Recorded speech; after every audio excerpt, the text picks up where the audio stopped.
The great happiness. Buddham saranam gacchami. आरोग्ये परमालाभा संतुष्टि परमं धन यस्सासंग परमज्ञाति निब्बाणं परमं सुख.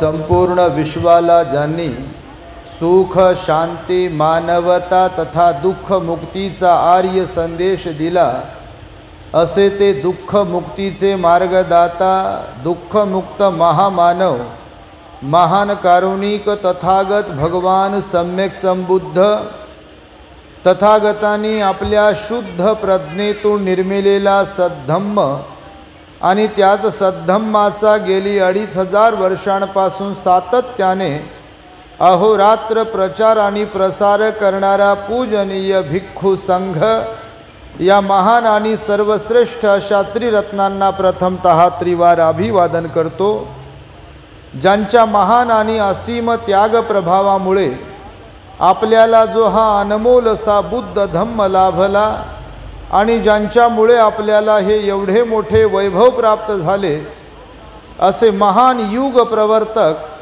भारतीय राज्यघटनेचे शिल्पकार परमपूज्य बोधिसत्व डॉक्टर बाबासाहेब आंबेडकर या महामानवाच्या महान अशा धम्मक्रांतीमध्ये संपूर्ण जीवनाला समर्पित करून आज या सायंकाळच्या मंगलमय प्रहरी ऐतिहासिक अशा भंडारा जिल्ह्यातील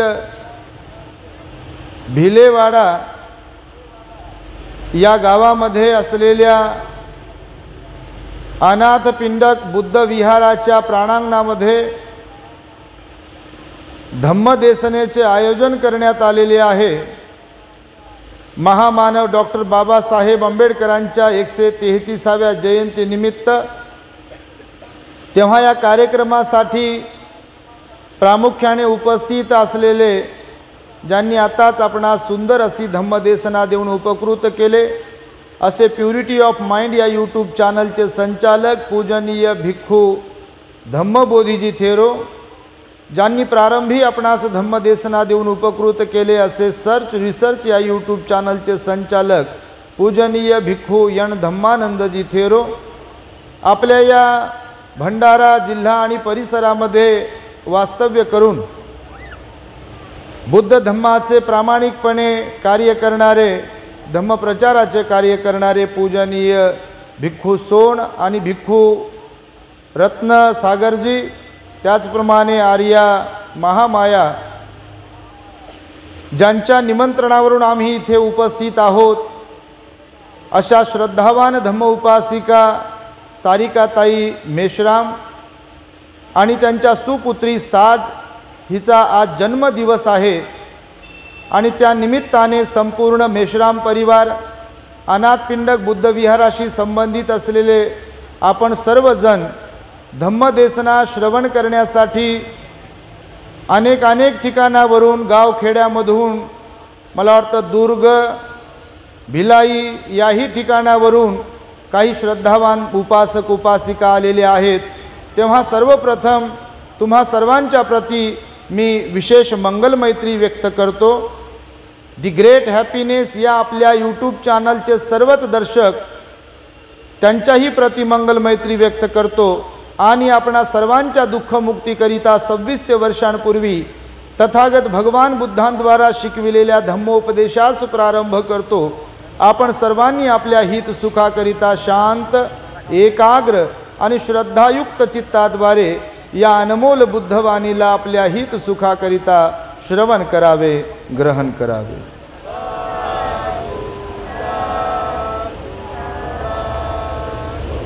आज जरी बाबासाहेब आंबेडकरांच्या जयंतीचं निमित्त साधून भिक्खू संघाची धम्मदेसना आपल्या अनाथ पिंडक बुद्ध विहाराच्या या अंगणामध्ये आयोजित केलेली असेल तरी या धम्मदेसनेच्या कार्यक्रमाचं निमित्त आहे साज. तिचा आज जन्मदिवस आहे. सर्वप्रथम सर्व उपस्थितांना मी सूचना करेल, साज मेश्राम हिच्या निरोगी उदंड आयुष्यासाठी तिचं कौतुक म्हणून आपण सर्वांनी टाळ्यांच्या गजरांमध्ये तिला वाढदिवसाच्या शुभेच्छा द्याव्या. सारिकाताई मेश्राम सातत्याने भिक्खू संघाच्या आमच्या संपर्कात असतात. अत्यंत श्रद्धावान त्यांचा परिवार आहे आणि त्यांनी बऱ्याच दिवसांपूर्वी, मला वाटतं 2-4-5 महिने झाले असतील, तेव्हापासून आग्रहाची वारंवार विनंती केली की भंतेजी, आमच्या साजचा जन्मदिवस आहे आणि त्या जन्मदिवसाची ही 17 तारीख आहे एप्रिलची, ती तारीख आपण एकदा नोट करून घ्या, आमच्यावर अनुकंपा करा. जेव्हा जेव्हा सांगायच्या ताई तेव्हा तेव्हा आम्ही सांगायचो बापा अजून वेळ भरपूर आहे, आम्ही नोट करू, परंतु त्यांना काही शाश्वती नव्हती. परंतु त्यांचा आग्रह, त्यांचं पुण्य आज फळाला आलं आहे असं म्हणू शकतो आपण. आणि त्यांच्याच आग्रहास्तव आज आम्ही इथे पूज्य भिक्षू संघासह उपस्थित आहोत. तेव्हा आम्हीसुद्धा साजच्या निरोगी आणि उदंड आयुष्यासाठी संपूर्ण मेश्राम परिवार आणि आपल्या गावातील सर्व श्रद्धावान उपासक उपासिका आणि गावकऱ्यांच्या प्रतीसुद्धा मंगलमैत्री व्यक्त करतो. बघा, मानवी जीवन हे अनमोल आहे. प्रत्येकाच्या जीवनामध्ये चढ उतार आहेत. कधी सुख आहे, कधी दुःख आहे, कधी परेशान्या आहेत. तसं पाहिलं तर सर्वात जास्त परेशान्याच आहेत. सर्वात जास्त लोक दुःखीच आहेत हे भगवंताने पण सांगितलं आहे. आजही, कालही आणि उद्याही लोकांचा सर्वे जर आपण केला, सर्व जाती धर्माच्या लोकांचा म्हणजे मनुष्य प्राण्यांचा जर सर्वे केला की लोक जास्त सुखी आहेत की जास्त दुःखी आहेत, तर काय वाटते तुम्हाला? सर्वात जास्त लोक दुःखीच आहेत. वयोगट कोणताही असो, कोणत्याही जाती धर्माचे असो, विवाहित असो की नसो, सर्वात जास्त लोक दुःखी आहेत. फक्त दुःखाचा प्रकार आणि दुःखाचं प्रमाण हे कमी जास्त आहे, पण प्रत्येकजण इथे दुःखी आहे. आणि भगवान बुद्धांनी आपल्या या मानवी जीवनातील उत्पन्न होणाऱ्या दुःखाला नष्ट करण्यासाठी 2600 वर्षांपूर्वी विविधांगी उपदेश दिलेले आहेत. अनेक अर्थाने उपदेश दिलेले आहेत आणि मानवी स्वभावाचा विचार करून उपदेश दिलेले आहेत. आणि भगवान बुद्ध म्हणाले, या मानवी जीवनाला आपल्याला यशस्वी बनवायचं असेल, खऱ्या अर्थाने सुखी बनवायचं असेल, जीवनामध्ये संतुष्टी म्हणजे समाधान प्राप्त करायचं असेल, तर आपण सतर्क राहिलो पाहिजे, सावध राहिलो पाहिजे, दक्ष राहिलो पाहिजे. तरच जीवनामध्ये आपण सुखाने जीवन जगू शकतो.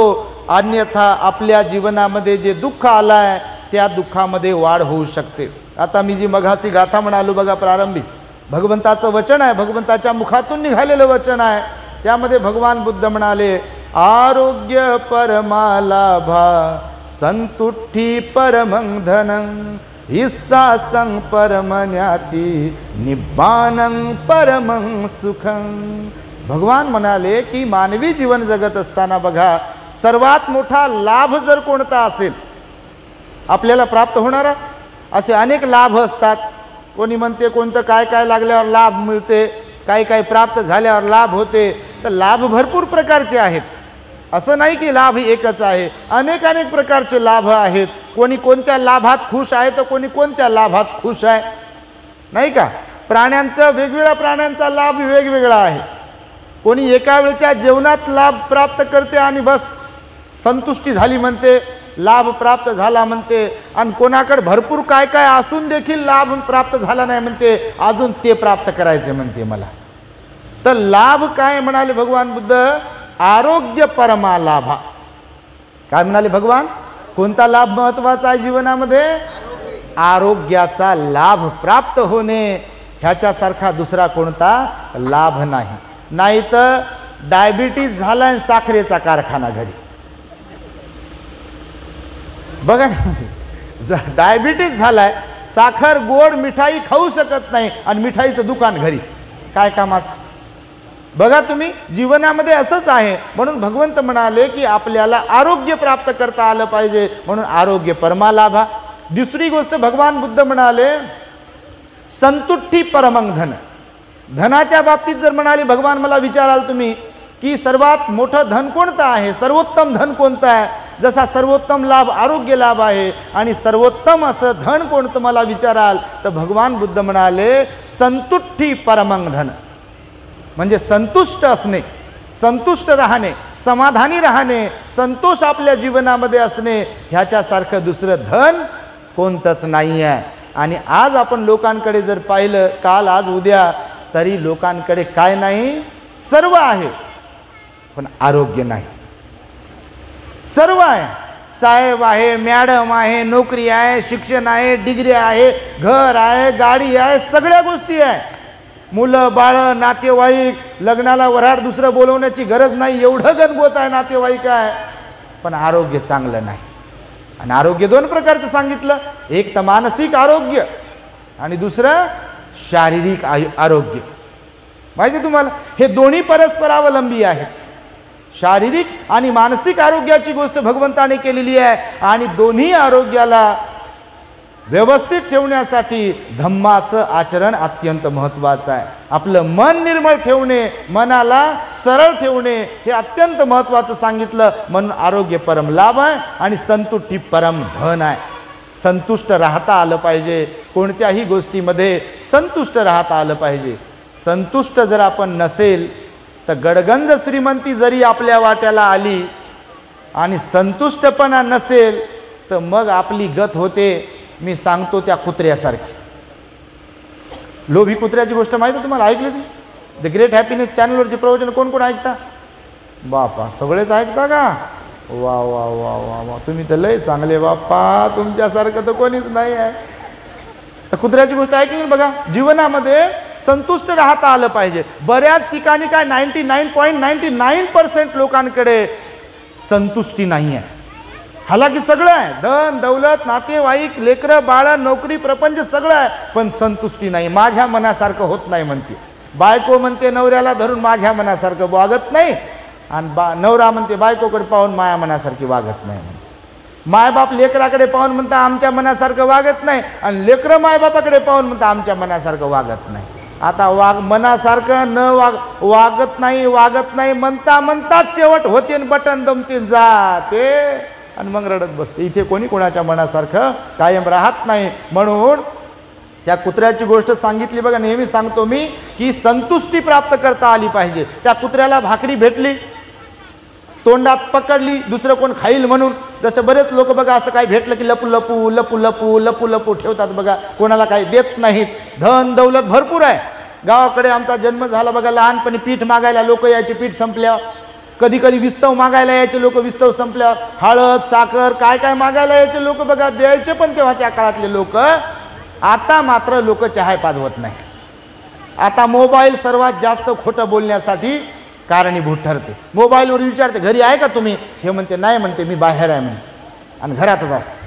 तर मोबाईल खोटं बोलायला सांगते. त्या कुत्र्याला भाकरी भेटली, त्याला वाटलं कोणीतरी ही भाकरी घेऊन घेईल म्हणून त्यानं तोंडात पकडली, गावाच्या बाहेर धूम ठोकली, लांब जाऊन खाऊ. जसे काही काही लोक आपल्यातले असतात असे लय श्रीमंत झालेले, पण विहाराचा, धम्माचा, समाजाचा, बाबासाहेबांचा, सामाजिक कार्याचा, दान धर्माचा काही दूर दूरपर्यंत संबंध नसतो. असे काही काही लोक असतात की नाही?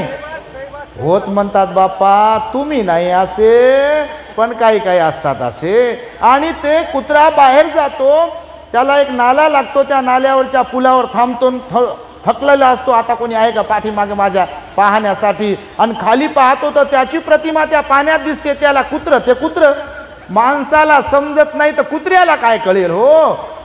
ते कुत्र खाली पाहते, त्याला दुसरा कुत्रा दिसते आणि त्याच्या तोंडात भाकरी दिसते. याला वाटते बा आपल्या तोंडात ती तर आहेच आपल्याकडे, पण ती कशी मिळेल ह्याच्यासाठी भुंकण्यासाठी तोंड उघडते. जसं भुंकण्यासाठी तोंड उघडते, ती तोंडात असलेली भाकरी पण पाण्यामध्ये पडते आणि मग मुकच पिकनिक पाहते. त्याच्यात जीवनामध्ये बऱ्याच जणांच्या असंच होते बघा.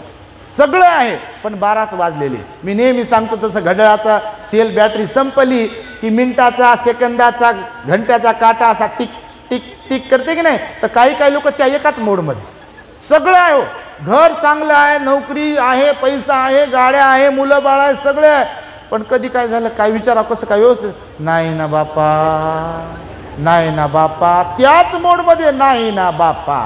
अरे बापा कधीतरी असा हसा, कधीतरी खुश राहा, प्रसन्न चेहरा दाखवा. का साऱ्या जगाचं गाठोडं टेन्शनचं का तुमच्याच डोक्यावर आणून ठेवलंय का? म्हणजे वाईट नका वाटू देऊ बापा, पण खरंच आहे ना असं. बघा ना तुम्ही, हां ठीक आहे, जेव्हा आपण काही प्रॉब्लेम आहे, अडचण आहे, संकट आहे, त्रास आहे, तेव्हा आपण नाराज असेल तर ठीक आहे हो. लोक कोणाचा तरी वाढदिवस साजरा करतायत, लोक कोणाचं तरी लग्न लावताय, आणि आपण आपल्या टेन्शन घेऊन तिथं एकदम असं 12 वाजून तोंडावर बसलो, गेलेच कशाला तिथं. बघा ह्या गोष्टी महत्त्वाच्या आहेत. तुम्हाला वाईट वाटत असेल की हे सगळं माहिती आहे, आपल्याला माहीत असलं तरी लोक तसे वागतात म्हणून बोलतो आपण. होते बघा असं. प्रसन्न राहायला काय जाते, भगवान म्हणाले प्रसन्न राहा. प्रसन्न राहिलात तर बरेच आजार तुमचे कमी होतील. म्हणून तुम्हाला सांगितलं आहे की संतुष्टी परमं धन, संतुष्ट रहा. आपल्या पारिवारिक जीवनामध्ये सुद्धा संतुष्ट रहा, सार्वजनिक जीवनामध्ये सुद्धा संतुष्ट रहा. सार्वजनिक जीवनाचा विचार जर केला तर बघा, आता जयंती झाली आपल्या बाबासाहेबांची. संतुष्टी कशी लोकांकडे नसते हे बऱ्याच ठिकाणी अनुभवतात लोक. बघा, तो अध्यक्ष कसा, तो सचिव कसा, मी कसा नाही, मला बोलवलं नाही, मला माईक दिला नाही, माझं नाव टाकलं नाही. बापा विचारूच नका. लय भयंकर कथा आहे बघा सगळीकडची. मला विचारलं नाही म्हणते, मला बोलवलंच नाही म्हणते. जयंती बाबासाहेबाची आहे तिथे अपेक्षा करते बघा. आणि काही काही ठिकाणी खरंच लोक अशी असतात समित्यांमधले, तुम्ही नाही बापा, तुमच्याकडे तर लय चांगले असतील. भंतीजीनं टोला मारला तुम्हाला आता अनाथ पिंडक बुद्ध विहाराचा, ते तुम्ही लक्षात ठेवलं पाहिजे. धम्मगुरूचे शब्द लक्षात ठेवले पाहिजे, कारण धम्मगुरू तुमच्या हिताचीच गोष्ट करतात. ती लागली तरी आम्ही पण ह्या ज्या गोळ्या झाडतो तर आपलं काय रक्ताचं नातं नाही आहे का, धुऱ्याचं भांडण नाही का, तुमची प्रॉपर्टी आमच्या नावावर होईल आणि आमची कुठं जाईल, असा काही विषय नाही. परंतु बुद्ध आपल्याला कळाला पाहिजे खऱ्या अर्थाने, बाबासाहेब आपल्याला कळाला पाहिजे, जीवनाचा अर्थ कळाला पाहिजे. म्हणून तुम्हाला सांगण्याचा हा खटाटोप असतो बघा वेगवेगळ्या प्रकारे. जसं भंतेजींनी सम्राट अशोकाबद्दल प्रवचन दिलं बघा, भंतेजींनी बाबासाहेबांबद्दल प्रवचन दिलं, आणि आम्ही तुम्हाला कौटुंबिक जीवनाबद्दल ह्या छोट्या छोट्या गोष्टी थोड्या वेळासाठी सांगणार आहोत आणि प्रवचन संपवणार आहोत. तर बघा, संतुष्ट राहायला शिका. घरगुती जीवन जरी असेल तर संतुष्ट राहायला शिका. संतुष्ट जर आपण नसेल तर त्यामुळे अनेक प्रॉब्लेम्स जीवनामध्ये येतात बघा. आणि त्यामुळे दुसरं गोष्ट सांगितली भगवंताने, संतुष्टी परमं धन, संतुष्टीसारखं दुसरं धन कोणतं नाही आहे. आणि तिसरी गोष्ट सांगताना भगवंतानं नात्याबद्दल सांगितली, आणि नातं तर खूप महत्त्वाचं आहे, कारण तुम्ही गृहस्थ आहात. गृहस्थ जीवन जगत असताना महत्त्वाचं आहे नातं. आणि भगवंताला विचारलं, भगवान सर्वोत्तम नातं कोणतं आहे? तर भगवंतानं सांगितलं, ईसासं परमन्याती, विश्वासाचं नातं हेच सर्वोत्तम नातं आहे. आणि आज जे काही प्रॉब्लेम्स होत आहेत, जे काही भांडण वाद विवाद होतो घरादारांमध्ये लोकांकडे, तर त्याला एक कारण हे पण आहे की लोकांचा विश्वास नाही आहे का? विश्वास नसल्यामुळे प्रॉब्लेम आहेत. आणि विश्वासाचं नातं हे अत्यंत महत्त्वाचं आहे म्हणाले भगवान बुद्ध. त्यामुळे आपल्याला नातं आपलं टिकवताना विश्वास आपल्याला संपादन करता आला पाहिजे, विश्वासू बनता आलं पाहिजे, हे भगवंतानं सांगितलं. आणि चौथी गोष्ट भगवंतानं सांगितली या गाथेमध्ये, निब्बानं परमं सुखं वदंती बुद्धा. निब्बान हे निर्वाण सर्वोत्तम सुख आहे. तुम्ही जर म्हणाल की सर्वोत्तम सुख कोणतं आहे, तर कोणतं सुख सांगितलं भगवंताने? कोणतं? निर्वाण हे सर्वोत्तम सुख आहे. बाबासाहेब सुद्धा म्हणाले नाला सोपाऱ्याला बुद्धाची जयंती साजरी करत असताना भाषणामध्ये, की मनुष्याला या जीवनामध्ये निर्वाण प्राप्त करता आलं पाहिजे. आणि निर्वाण प्राप्त करण्यासाठीच बघा धम्माचं आचरण करायला सांगितलं भगवंताने. आणि धम्माचं आचरण करताना पंचशील हा पाया आहे. तुम्हाला जे उपोषण पालन करायला सांगितल्या जाते, आठवड्यातून 1 दिवस तुम्ही उपोषणाचं पालन केलं पाहिजे. ह्या सगळ्या गोष्टी करण्यासाठी तुम्हाला धम्मगुरूच्या संपर्कात राहता आलं पाहिजे, भिक्खू संघाच्या संपर्कात राहता आलं पाहिजे, विहारात जाता आलं पाहिजे, आणि घरामध्ये वातावरण सुद्धा चांगलं ठेवता आलं पाहिजे. म्हणून भगवंत म्हणाले की सर्वोत्तम सुख हे निर्वाणाचं सुख आहे. तुम्ही कौटुंबिक जीवन जगता.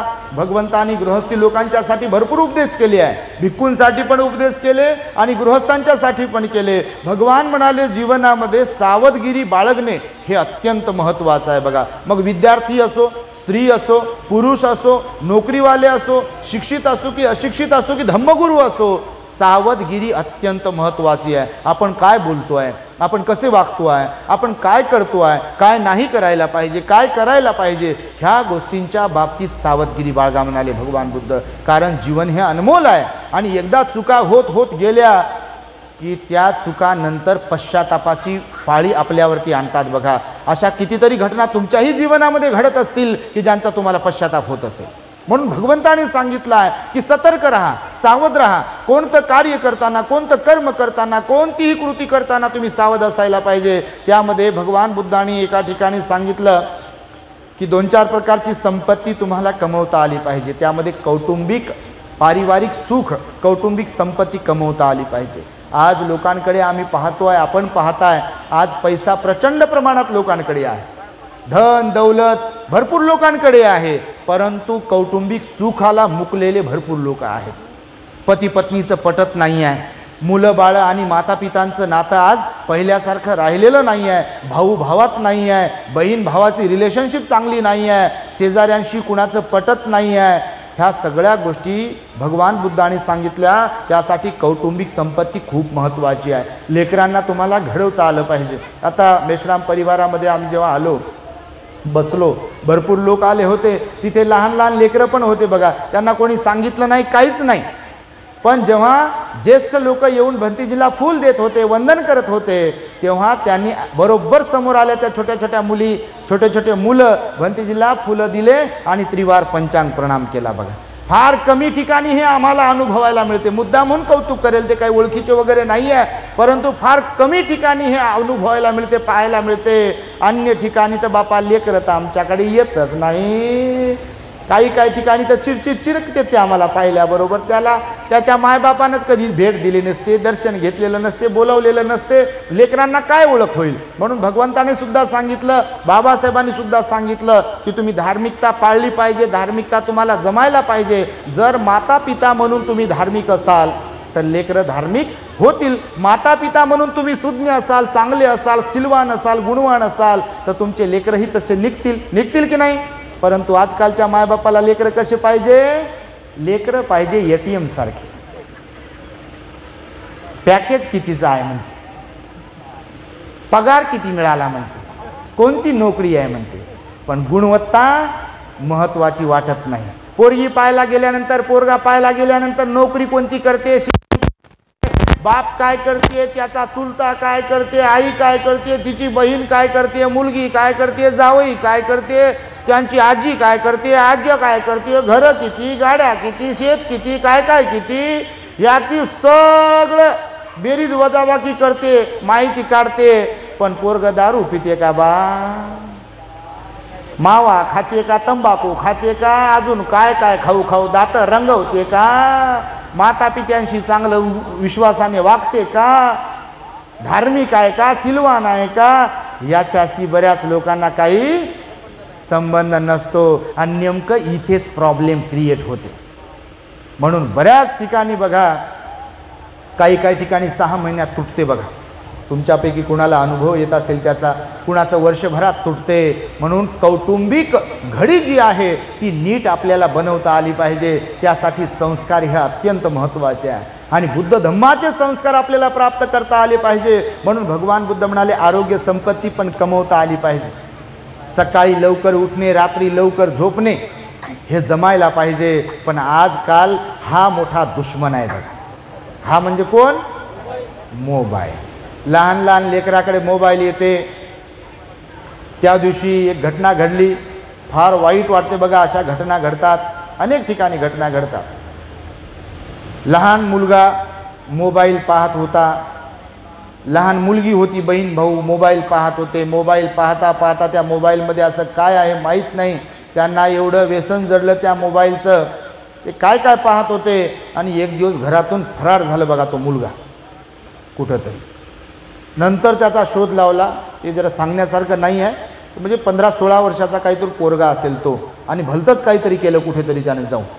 तर हे जेवढं चांगलं आहे बघा तेवढंच वाईटही आहे. मी मुद्दामून तुम्हाला सांगतोय, तुम्ही मायबाप आहात, मुलांचे लाड केलेच पाहिजे, पण आपण लाड करताना त्या लाडाची क्वालिटी कोणती आहे, गुणवत्ता कोणती आहे, त्या टर्म्स आणि कंडिशन्स आहेत की नाही, अटी आणि शर्ती आहेत की नाही, ह्याचा पण थोडंसं खबरदारी बाळगली पाहिजे.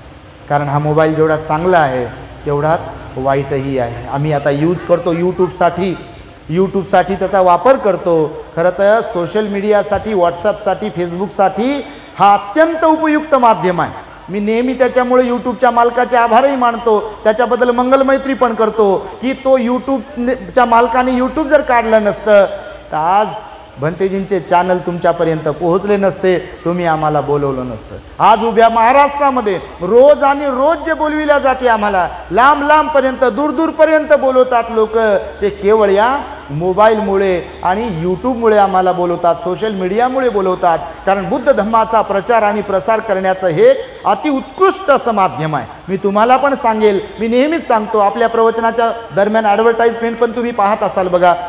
बोधिसत्व डॉक्टर बाबासाहेब आंबेडकरांना अभिप्रेत असलेला आदर्श बौद्ध समाज निर्माण करण्यासाठी दी ग्रेट हॅपीनेस या यूट्यूब चॅनलला आपण सबस्क्राईब करावे, लाईक करावे, प्रवचनं शेअर करावेत. हे यासाठीच सांगतो की आज प्रत्येकाकडे मोबाईल आहे, त्याच्यामध्ये व्हॉट्सअप आहे, फेसबुक आहे, वेगवेगळ्या प्रकारच्या सुविधा आहे. तर आपण धम्मप्रचारासाठी सुद्धा याचा फायदा करून घेतला पाहिजे. म्हणून मी तुम्हाला सांगतो की आरोग्य संपत्ती कमवा, त्यानंतर कौटुंबिक संपत्ती कमवा. मुलं घडवता आले पाहिजे बघा. कारण मी नेहमी सांगतो, खूप मोठी संपत्ती कमविण्यापेक्षा उत्तम योग्य संतती कमवता आली पाहिजे. संपत्ती कमविण्याच्या नादात बऱ्याच लोकांची संतती बिघडलेली आहे. आता ही झाकली मूठ आहे, सगळेच सांगतील असा काही विषय नाही.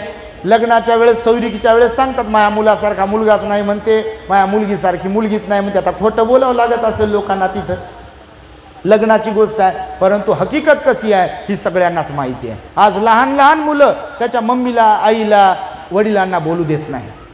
बऱ्याच लोकांच्या समस्या आहेत. लोक सांगतात, भंतेजी याला काय करावं. आता आम्ही श्रामणेर शिबिर घेतो आहे बुद्ध पौर्णिमेच्या दरम्यान, तर म्हणते बाबा आमच्या पोराला महिनाभर ठेवता का म्हणते. म्हणजे तुमचा पोरगा झालाय 16 वर्षाचा, त्याला तुम्ही कोणत्या पद्धतीने सांभाळलं काय माहीत नाही, तो बिघडला 16 वर्षात, समजा तुमचा नाही बापा, आणि बिघडल्यावर तुम्ही सांगता आम्हाला की भंतेजी एक महिनाभर तुमच्याकडे ठेवता का बिघडलाय, आणि समजा आमच्याकडे येऊ नये, सुधारला नाही तर आम्हाला नाव ठेवता. होईल असं? आम्ही कोणती गोळी द्यावं त्याला, कोणता डोस द्यावं, बूस्टर की महिन्यातच सुधारला पाहिजे. तुमचा हक्काचा असल्यावर सुद्धा 16 वर्षात 20 वर्षात किती काय त्याचं वय असेल सुधारला नसेल तर त्याच्यासाठी काय करावं. म्हणून माता पिता सुज्ञ पाहिजे, माता पिता चांगले पाहिजे, व्यवस्थित पाहिजे. कारण ही घडी लहानपणापासून मुलाच्या संस्काराची व्यवस्थित असायला पाहिजे. कारण एकदा बिघडली की बिघडते, म्हणून ह्या गोष्टी लक्षात ठेवा. तिसरी गोष्ट सांगितली भगवंताने की तुम्हाला यश प्राप्त करता आलं पाहिजे जीवनामध्ये. कौटुंबिक जीवन असो की सार्वजनिक जीवन असो, विद्यार्थ्याचं जीवन असो की वैयक्तिक वेगळ्या प्रकारचं जीवन असो, यश प्राप्त करत राहा. त्यासाठी दीर्घोद्योगी बना म्हणाले भगवान बुद्ध. रिकाम टेकडं राहू नका, भीक मागू नका, लाचार बनू नका, दुसऱ्याच्या पुढे पुढे करून मला देता का काही पैसे, मला आता सध्या तर ते लय चालत असेल बघ. 2024ची निवडणूक आहे, तुमच्याकडचे लोक माहीत नाही बाप्पा कसे आहेत ते, पण आता पेव फुटते अशा लोकांचं. तुमच्याकडे आहेत का असे? होच म्हणता बापा, असतीलच, नसतील कसे. इथे गांजर गवत सगळीकडेच उगवते. गांजर गवत माहिती आहे का तुम्हाला? तुमच्याकडे कोणतं म्हणतात ते? गांजरी गवत येते बघा, एक गवत कोणतं तरी म्हणतात त्याला. ते लय बेकार असते. ते अमेरिकेनं गव्हासोबत पाठवलं म्हणतात त्याला तेव्हा दुष्काळामध्ये. तर असे लोक बऱ्याच ठिकाणी आहे. आता राजकारणाचं आहे ना, पेव फुटते सगळीकडे. दारूसाठी देता का, मटणासाठी देता का, तुम्हालाच निवडणुकीला मत देतो म्हणू. तर भगवंताने सांगितलं यश प्राप्त करता आलं पाहिजे.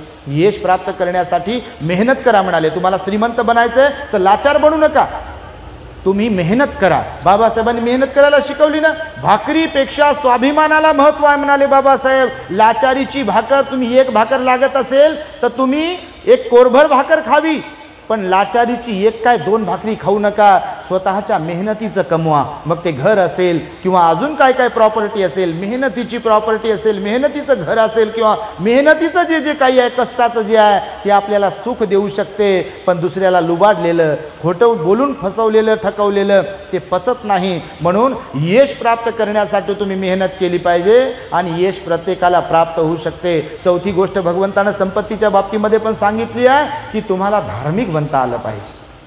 आणि धार्मिकता ही अत्यंत महत्त्वाची आहे. धार्मिकता जर नसेल तर पिढ्यानपिढ्या बर्बाद होतात बघा. नाही तर मी सांगतो तसं, भीम के लखते जिगर, अर्ध्यापेक्षा कमी इधर आणि अर्ध्यापेक्षा जास्त उधर जात असतील तर किती वाईट गोष्ट आहे मला सांगा तुम्ही. वाईट गोष्ट आहे नाही.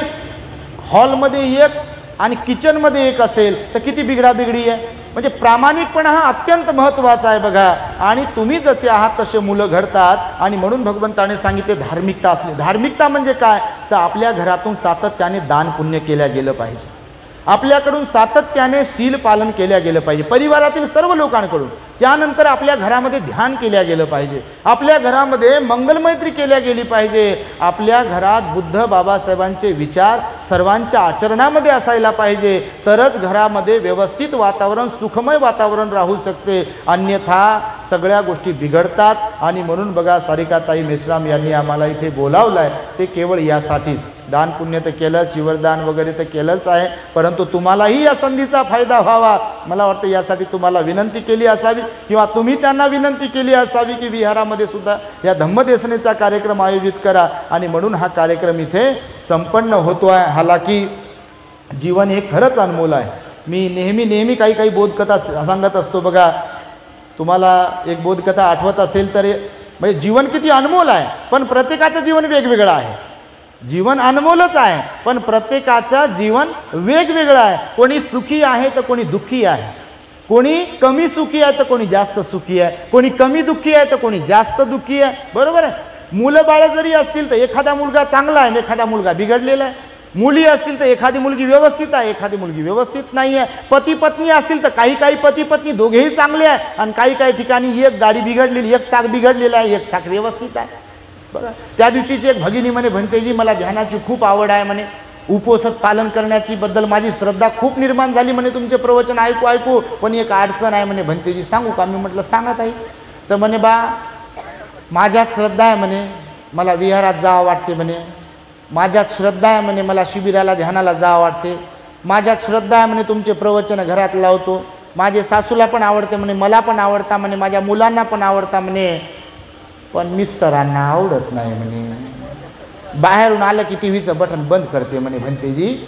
उपवासात धारण केलं, पांढरे कपडे घातले की हे करू नको म्हणते, तुला कोण शिकवलं म्हणते, कोणत्या भंतेनं शिकवलं म्हणे तुला असं बोलते म्हणे भंतेजी. याच्यावर औषध कोणतं आहे? मी म्हटलं याच्यावर काही औषध नाही, ते त्यांच्या कर्मानं त्यांना बरोबर त्या औषधाचं फळ काय जे असेल ते भेटेल. कारण बुद्ध धम्माला इनडायरेक्टली विरोध करणं, बुद्धाच्या विचाराला विरोध करणं, श्रद्धेला नाव ठेवणं, धार्मिकतेला नाव ठेवणं, शीलवान लोकांना शील पालन करण्यापासून रोखणं, ध्यानी लोकांना ध्यान करण्यापासून वंचित ठेवणं, रोखणं, किंवा धम्माचं कार्य करणाऱ्या लोकांना रोखणं, त्यांना वंचित ठेवणं, त्यांना नाव ठेवणं, हे पाप कर्मामध्ये बसते. हे भगवंतानं सांगितलेलं आहे. ते अकुशल कर्म आहे ना.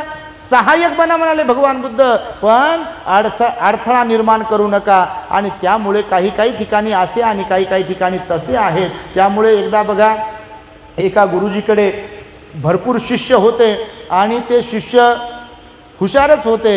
एका शिष्याने एक दिवस त्यांना विचारलं, गुरुजी या जीवनाचं मोल काय आहे? तुम्ही ऐकली असेल आपल्याकडून कथा, पण सगळ्यांनीच ऐकलेली नसते म्हणून रिपीट का होईना पण सांगतो आम्ही, ते इन्स्पायर होतात लोक. तर ते गुरुजींना विचारलं शिष्याने की गुरुजी या जीवनाचं मोल काय, थोडक्यात सांगू शकता का? गुरुजी म्हणाले हो सांगू शकतो. तर गुरुजीने आपल्याकडे एक अनमोल दगड होता, तो दगड त्या शिष्याच्या हातावर टेकवला आणि त्याला सांगितलं की बाजारामध्ये जा, गावामध्ये जा, हा दगड मार्केटमध्ये जे कोणी विक्रेते आहेत त्या विक्रेत्यांना दाखव, अट एकच आहे की दगड विकायचा नाही, कोण किती किंमत याची सांगते फक्त त्याची माहिती घे. त्या शिष्याने तो दगड घेतला आणि तो बाजारात गेला. सर्वप्रथम त्याला एक भाजी विक्रेता मिळाला. त्या भाजी विक्रेत्याजवळ जाऊन त्याने तो दगड दाखवला, त्याच्या हातातच होता तो दगड, आणि त्या भाजी विक्रेत्याला तो म्हणतो की मला या दगडाची काय किंमत द्याल? तो भाजी विक्रेता त्या दगड बघतो आणि त्याला म्हणतो की ह्याच्या मोबदल्यामध्ये गोणी भरून पोतं भरून बटाटे तुला देतो, एवढी ह्याची किंमत आहे. तर तो शिष्य म्हणतो धन्यवाद, ह्याची फक्त किंमत काढायची गुरुजींनी सांगितलंय. आणि तो पुढे जातो फळ विक्रेत्याकडे. फळ विक्रेत्याला विचारतो या दगडाची किंमत किती द्याल. तो फळ विक्रेता म्हणतो की याच्या मोबदल्यामध्ये 10-12 संत्री तुला देऊ शकतो, एवढी या दगडाची किंमत आहे. तो म्हणतो धन्यवाद, गुरुजींनी दगड विकायला सांगितला नाही, किंमत काढायला सांगितली. तो पुढे जातो सोनाराच्या दुकानामध्ये. सोनार दगडाला पाहतो आणि सोनाराला वाटते बस दगड थोडासा चांगला दिसतो, पण याला काही त्याची पारख नाही आहे, मग मी याचे 50,000 रुपये देतो असं सोनार सांगतो. तो म्हणतो धन्यवाद. सोनाराच्या दुकान सोडल्यानंतर तो एका जोहरीच्या दुकानामध्ये जातो. जोहरी म्हणजे हिरे माणिक मोत्याचा व्यापारी. जोहरीच्या दुकानात गेल्यानंतर हा जसाही प्रवेश करतो दुकानामध्ये, तो दगड याच्या हातातच असतो. तो दगड पाहून जोहरीचा जो मालक असतो तो आपल्या काउंटरवर बसलेला असतो खुर्चीमध्ये. तो टटकन उभा राहतो आणि त्याच्या समोर जातो, त्याला वंदन करतो, साष्टांग चंक्रमण करतो. आणि हा पाहतच राहतो, अवाक होतो, आश्चर्यचकित होतो की नेमकं झालंय काय. मग पुन्हा तो शिष्य त्या जोहरीला म्हणतो या दगडाची किंमत काय द्याल. तर तो जोहरी म्हणतो ह्या दगडाची किंमत तुम्ही जो शब्द तोंडातून काढाल त्याच्या 100 पट जास्त किंमत मी या दगडाची देऊ शकतो, कारण हा दगड साधा सुद्धा नाही आहे, हा दगड अनमोल आहे, मौल्यवान आहे. हा जो शिष्य असतो हा विचारात पडतो आणि ह्याला वाटते की नेमकं खरंच दगड तर तोच आहे, पण ह्याची किंमत वेगवेगळ्या ठिकाणी वेगवेगळी आहे. आणि त्या जोहरीला पण तो सांगतो की माफ करा, मला गुरुजींनी फक्त किंमत काढायला सांगितली आहे. आणि तो परत आपल्या गुरुजींकडे आश्रमामध्ये जातो. गुरुजींना पुन्हा तोच प्रश्न करतो की गुरुजी या जीवनाचं मोल काय आहे, थोडक्यात सांगाल. तर गुरुजी त्याला विचारतात तू हा दगड घेऊन तू जेव्हा बाजारात गेला तेव्हा तुला काय अनुभव आला. आणि तो अनुभव कथन करतो की गुरुजी जेव्हा मी भाजी विक्रेत्याकडे गेलो, दगड दाखवला तर तो भाजी विक्रेता याची किंमत सांगत होता 1 गोणीभर पोतं भरून बटाटे. फळवाल्याकडे गेलो तर तो म्हणतो 10-12 संत्रे. सोनाराकडे गेल्यावर तो म्हणतो की 50,000 रुपये. आणि जोहरीकडे गेल्यानंतर तो म्हणतो की दगड अनमोल आहे, तू जे काही मला म्हणशील किमतीबद्दल त्याच्या 100 पट किंमत देतो. तर गुरुजी म्हणतात की गुरु बाळा, या जीवनाचं असंच आहे. प्रत्येकाला 2 हात मिळाले, प्रत्येकाला 2 पाय मिळाले, प्रत्येकाला 2 डोळे मिळाले, प्रत्येकाला एकच मेंदू मिळालेला आहे, प्रत्येकाला 2 कान मिळाले, परंतु तरीसुद्धा माणसांमध्ये फरक आहे. कोणी इथे श्रद्धावान आहे तर कोणी इथे श्रद्धावान नाही. कोणी धार्मिक आहे तर कोणी अधार्मिक आहे. कोणी दानशूर आहे तर कोणी कंजूस आहे. कोणी पंचशीलचं पालन करते तर कोणी पंचशीलेच्या विरोधामध्ये वागते. कोणी मातापित्यांची सेवा करते तर कोणी मातापित्याला शिवीगाळ करते, अपशब्द बोलते आणि मारते सुद्धा. कोणी पती पत्नी म्हणून खूप चांगले वागतात तर कोणी पती पत्नी म्हणून दुश्मनासारखं वागतात. कोणी मदत करत असतात नेहमी कोणाला, आणि कोणी फक्त माना मोडू खाण्याचंच काम करतात, दुसऱ्याला लुबाडू. असे लोक वेगवेगळ्या तऱ्हेचे आहेत. एका कुटुंबातील जरी लोक असतील तरी एकाच स्वभावाचे नाही आहेत का.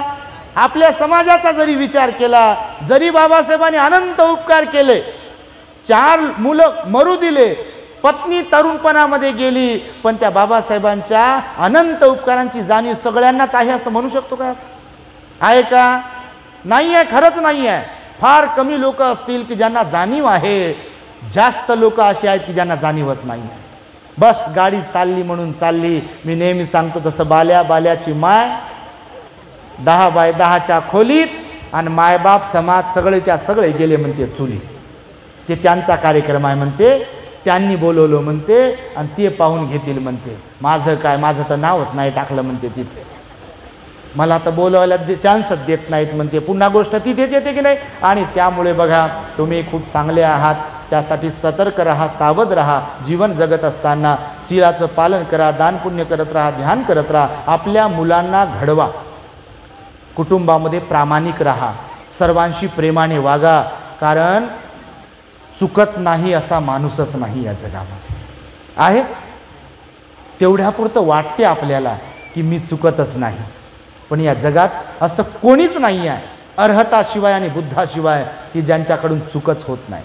बोलताना, वागताना, कोणतंही काम करताना असं आहे का कोणी नाही असं. मग जर आपणही चुकतो आणि समोरचेही चुकतात, तर जर समोरचे चुकले आणि ते आपलेच आहेत तर आपण मोठ्या मनाने माफ केलं पाहिजे. जर चुकतात तर समजून सांगितलं पाहिजे. परंतु ते चुका होत असतील तर तिथे भांडण करणे, वाद करणे हे परवडणारं नसते. आपलीच माणसं आहेत आणि चुका करणाऱ्यांनी सुद्धा चुका करत राहू नये. भगवान बुद्ध म्हणाले जर चुका होत असतील तर त्याच्यात सुधारणा केली पाहिजे. अंगुलीमाल आपल्या चुका जर सुधारू शकतो, 999 खून करणारा, डाकू असलेला, 50, 100, 150 लोक धजायचे त्याच्याकडे जायला, एवढा डाकू असलेला अंगुलीमाल जर बुद्धाला शरण येऊ शकतो, स्वतःच्या जीवनाला बदलवू शकतो, सकारात्मक बनवू शकतो, सुखी बनवू शकतो, तर तुम्ही अंगुलीमाल आहे का बरं? तुम्ही नाही अंगुलीमाल. मग अंगुलीमाल जर सुधरू शकतो तर तुम्ही सुधरू शकता. तुम्ही म्हणजे काय? ज्यांच्या जीवनामध्ये अशा प्रकारचं एक काही गोष्टी आलेल्या असेल ते, आणि म्हणून तुम्ही सुधाराल यासाठीच हा प्रयत्न होता. तर पुनश्च एकदा वेळ अधिक झालेला असल्या कारणाने मी बोलत नाही आहे जास्त. मला तुम्हाला एक गोष्ट सांगायची होती गाढवायची. निवडणुकीचं वातावरण असल्यामुळं मी आता विचार केला की रोज का होईना पण निवडणूक असल्यामुळं एक गोष्ट सांगावंच गाढवाची. ती आमच्या प्रवचनातून कट करता का येईना पण सांगितली पाहिजे. म्हणून 2 मिनटं तुम्ही जर म्हणत असाल तर सांगतो पहा. कारण आता 2024ची निवडणूक आहे आणि ते बोध चांगला घेण्यासारखा आहे. आपले लोक सुधारले पाहिजे ना, निवडणुकीमध्ये पण प्रामाणिक असले पाहिजे ना. आता आम्ही त्या दिवशी मीटिंगमध्ये बोललो भंतेजी लोकांनी, भंतेजी म्हणाले की कोणी बोलत नाही पण आपण बोललं पाहिजे, लोकांचे कान टोचले पाहिजे, लोकांना दिशा दाखवली पाहिजे, आपलं काम आहे ना. नुसतंच भगवंतानी थोडी म्हटलं राजा भवतो धम्मिको, असंच म्हटलं असेल का? भगवंताने सर्वांना मार्गदर्शन केलं. ते राजकारणी असो की कोणी असो, याचा अर्थ असा नाही की भिक्खुनी राजकारणावर बोलू नये. कसं नाही बोलावं? बाबासाहेबांनी ह्या सगळ्या गोष्टी आपल्याला दिलेल्या असल्यावर आपले लोक जर त्याच्यामध्ये बिघडत असतील तर आपण बोललो पाहिजे. म्हणून मी विचार केला की बा आपण जास्त डिरेक्टली तर बोलू शकत नाही, कोणाला याला मत द्या का त्याला मत द्या. प्रामाणिक लोकांना तर मत दिलंच पाहिजे. मतदान म्हटलेलं आहे शब्दाला. काय म्हटलं? बाबासाहेबांनी शब्द वापरला मतदान. दान शब्द वापरला, मताला दान. तुमच्या मताची किंमत मीठ मिरची इतकी समजू नका, हे बाबासाहेबाचं वाक्य आहे. काय म्हणाले बाबासाहेब? तुमच्या मताची किंमत मीठ मिरची इतकी समजू नका. तुमच्या एका मतामुळं PM पडू शकते, निवडून येऊ शकते. एका मतामुळं खासदार पडू शकते, निवडून येऊ शकते. एका मतामुळं आमदार पडू शकते, निवडून येऊ शकते. एका मतामुळं नगरसेवक पडू शकते, निवडून येऊ शकते. एका मतामुळं सरपंच पडू शकते, निवडून येऊ शकते. मत एवढं मूल्यवान आहे. एका माणसाची किंमत ओळखली संसदेमध्ये. त्या काळात बाबासाहेबांना काही लोक म्हणाले होते की बाबासाहेब, शिकल्या सवरलेल्या माणसांना मतदानाचा अधिकार पाहिजे, फक्त अशिक्षित लोकांना मतदानाचा अधिकार देऊ नका. पण बाबासाहेब म्हणाले संसदेला त्या काळामध्ये, आज अशिक्षित असलेली लोक उद्या शिकतील आणि त्यांना मतदानाचा अधिकार कोण देईल? मग मी नसेल तर. म्हणून दिला बाबासाहेबांनी. तर बाबासाहेबांनी जे दिलंय त्याच्याशी बेईमानी जर केली ना, लय बेकार होतात बघा हाल. तुम्हाला सांगा, कोणत्याही बाबतीत असो, धार्मिक क्षेत्रातली बेईमानी असो, सामाजिक क्षेत्रातील बेईमानी असो, राजकीय क्षेत्रातील बेईमानी असो, बाबासाहेबांनी सहज मोठ्या मेहनतीनं, मोठ्या कष्टाने, प्रचंड प्रमाणात त्याग करून, बलिदान देऊन, कुर्बानी देऊन आपल्याला जे जे काही सोन्याचे दिवस हे दिले, त्या बाबासाहेबाला जे कोणी बेईमान होतील ना, शिव्याशाप देत नाही बापा, फक्त आठवण करून देतो तुम्हाला की महापुरुषाला, बोधिसत्वाला, त्याने केलेल्या अजोड कार्याला जे कोणी बेईमान होतील ना, तर त्याच्या वाईट कर्माची फळं त्यांना इथेच भोगावे लागते. आणि तुम्ही जर विचार करणारे असाल, तपासणारे असाल, तुम्ही जर तपासणारे असाल तर पाहत विचार करून फळं भोगावे लागतात की नाही? बिलकुल भोगावे लागतात. आणि म्हणून तुम्हाला छोटीशी कथा थोड्याच वेळात सांगतो. एक गाढव, एक कोल्हा आणि एक सिंह जंगलात राहत होते. अन्य प्राणी पण राहत होते, पण ही बोधकथा आहे. बोधकथेनुसारच घ्या, नाही तर तुम्ही म्हणाल भंतेजी म्हणत होते बा गाढव बोलत होतं, सिंह बोलत होता आणि कोल्हा बोलत होता. ॲक्च्युली बोधकथा बोध घेण्यासाठी. तर जंगलाचा राजा कोण असतो? सिंह असतो. तुम्हाला माहिती आहे बाबा, तुम्ही लय हुशार, तुमच्यासारखं तर कोणीच हुशार नाही. तर जंगलाचा राजा सिंह. तर सिंह थोडासा म्हातारा व्हायला आला होता. कोल्हा लबाड असतो, चतुर असतो. आणि कोल्हा एक दिवस सिंहाकडे आला आणि सिंहाला म्हणाला, महाराज, माझ्या मनात एक इच्छा निर्माण झाली. तर राजा म्हणाला, सांग. तर महाराज, आता तुमचं वय होत आलाय, जरा तुमची सेवा घडली मला तर मी स्वतःला भाग्यवान समजेल, पुण्यवान समजेल. तर सिंह म्हणे, काय सेवा करतो माझी? आता फुकटचे सेवक फुकटचे गुलाम लोक कोणाला नको असतात? असतात का नको? फुकटची चाकरी करणारे कोणाला नको आहे? प्रत्येकाला पाहिजे. तर राजाला वाटलं बा ठीक आहे ना, फुकटचा सेवक भेटते तर काय सेवा करू शकतो. तर त्या कोल्ह्याने सांगितलं, महाराज आता तुमचं वय होत आलंय तर तुम्ही गुफेत राहा, मी गुफेच्या आसपास फिरत राहतो, शिकार चालून आली की तुम्हाला सूचना करत राहतो, बा शिकार चालून आलेली आहे, आता तुम्ही करू शकता. तर तो म्हणाला, सिंह ठीक आहे, ही चांगली युक्ती आहे. तर चाललं मग त्यांचं. रोज तो कोल्हा गुफेच्या आजूबाजूला असायचा, शिकार चालून आली की राजाला सिंहाला सूचना करायचा, सिंह यायचा, झडप मारायचा, शिकार करायचा. असं करता करता कोल्ह्याची लबाडी सगळ्या प्राण्यांच्या लक्षात आली, म्हणून कोल्ह्यापासून 4 हात लांब लोक राहत होते.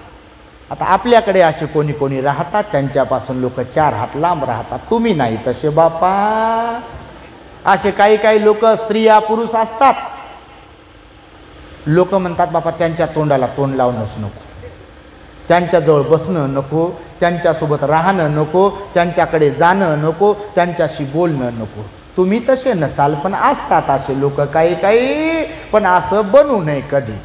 लोकांना वाटलं पाहिजे बा त्यांच्या सहवासात राहिलो पाहिजे, त्यांच्याशी बोललो पाहिजे, ते आमच्याशी बोललो पाहिजे, त्यांच्याजवळ जाऊन बसलो पाहिजे, ते आपल्याकडे आले पाहिजे, आम्ही त्यांच्याकडे गेलो पाहिजे, असा आपला स्वभाव असला पाहिजे. त्यासाठी इथे साखर आणि इथे बर्फ असायला पाहिजे. माणसं जोडता आले पाहिजे, माणसं कमवता आले पाहिजे, मग ते घरचे असो की बाहेरचे असो, लोक प्रेमाने जिंकता आले पाहिजे. बुद्धांनी प्रेमानं जिंकलेला आहे जगाला. आज जगात बुद्ध आहे ते केवळ प्रेमाच्या पोटी बुद्धाने प्रेमानं जिंकला. आणि म्हणून तो कोल्हा जो होता तो लबाड बोलत होता, लबाडाने लोकांना फसवत होता, प्राण्यांना फसवत होता. मग असं करू करू सगळे प्राणी दूर दूर जात होते. पण एक दिवस गाढव त्याच्या जवळ आलं बा. तर गाढव जवळ आलं तर कोल्ह्याने विचार केला, याला कसं काय सांगावं, राजाकडे घेऊन जावं गोड गोड बोलून. तर त्या गाढवाला कोल्हा म्हणाला की दादा, गाढव दादा, मला एक गुड न्यूज द्यायची, तुला ऐकतो का? आता गुड न्यूज द्यायची. तर गाढव म्हणे हो दे. तर कोल्हा त्या गाढवाला म्हणे की मला सकाळी राजाने सांगितलं, सिंहाने, की गाढवाला 1 दिवसाचा का होईना मला राजा बनलेला पाहायचा. लक्षपूर्वक आहे का काय गोष्ट आहे? काय म्हणाला कोल्हा गाढवाला की राजाने मला सांगितलंय की 1 दिवस गाढवाला 1 दिवसाचा राजा बनवायचा. आता हे ऐकून गाढव झालं खुश. गाढव ते गाढव, इथे माणसाला कळत नाही, गाढवाला कुठे काय कळे. तो गाढव खुश झालं. गाढवाची छातीच फुगली, बापा राजा जंगलाचा मी. तर गाढव म्हणे काय करावं लागेल म्हणे त्यासाठी.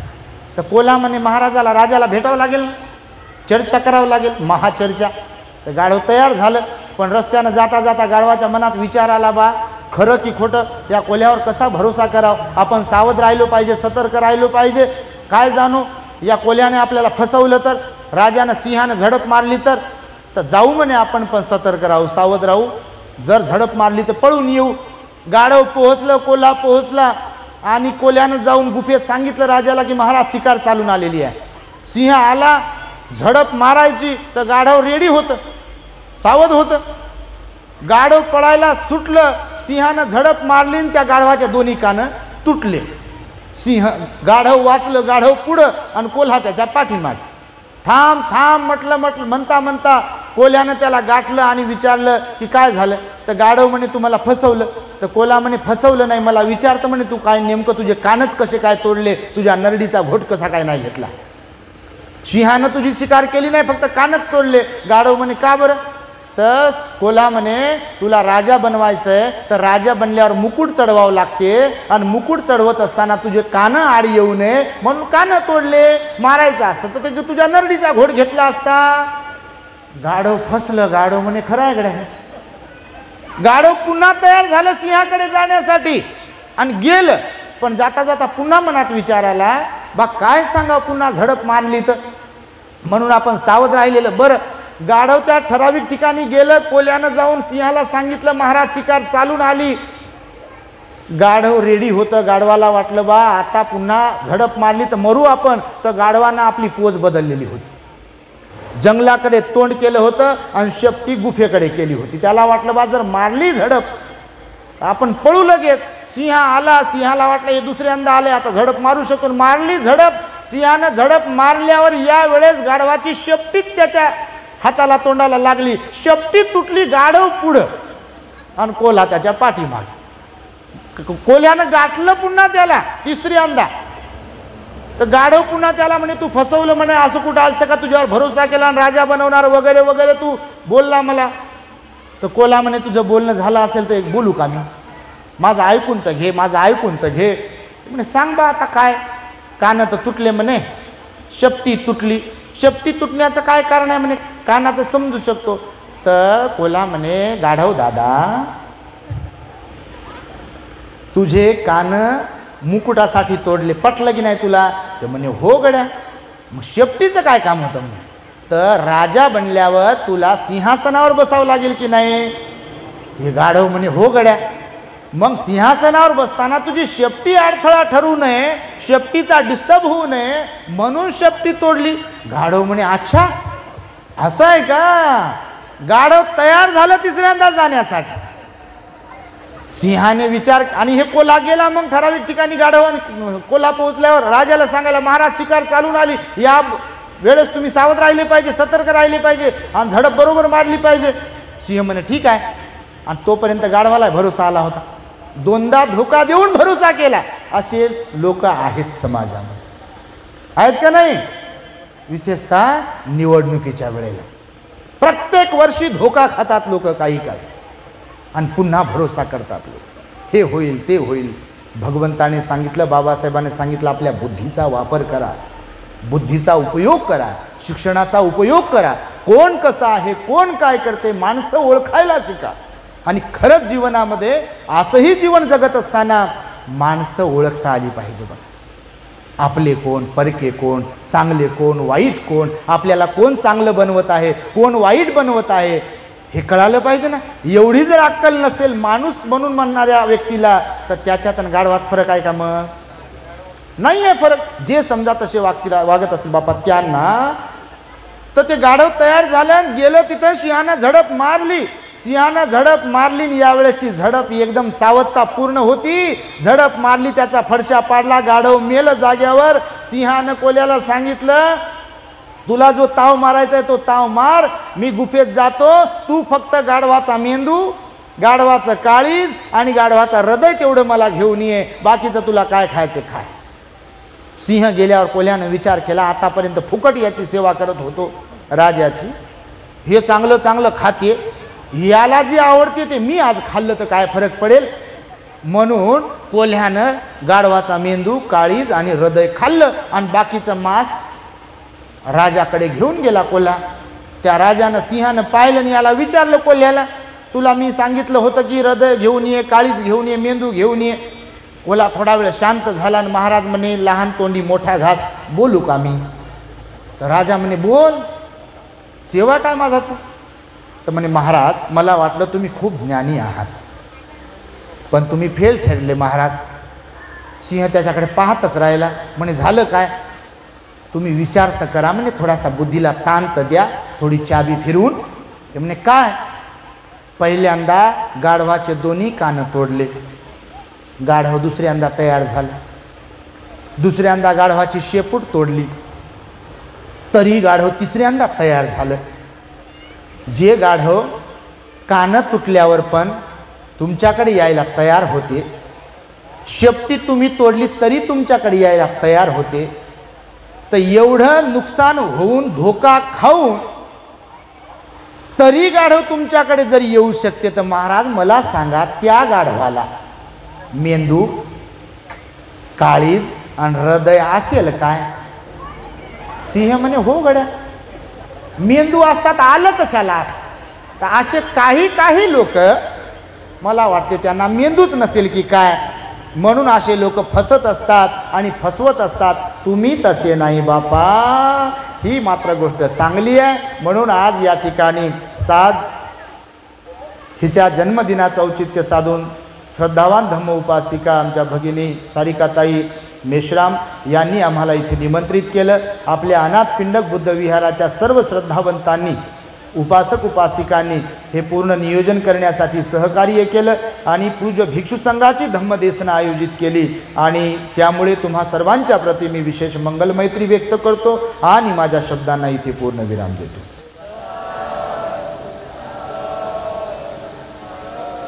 भवतु सर्वमङ्गलं रक्षन्तु सर्वदेवता सर्वबुद्धानुभावेन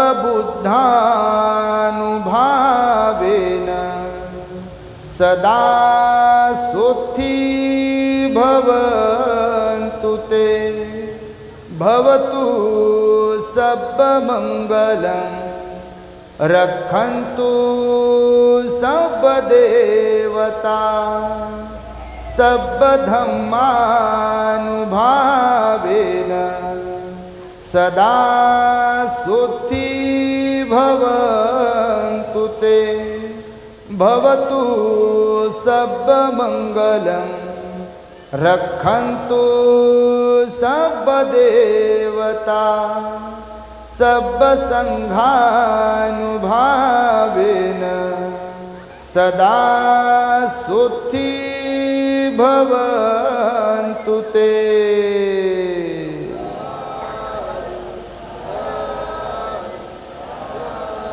बुद्धं नमामि धम्मं नमामि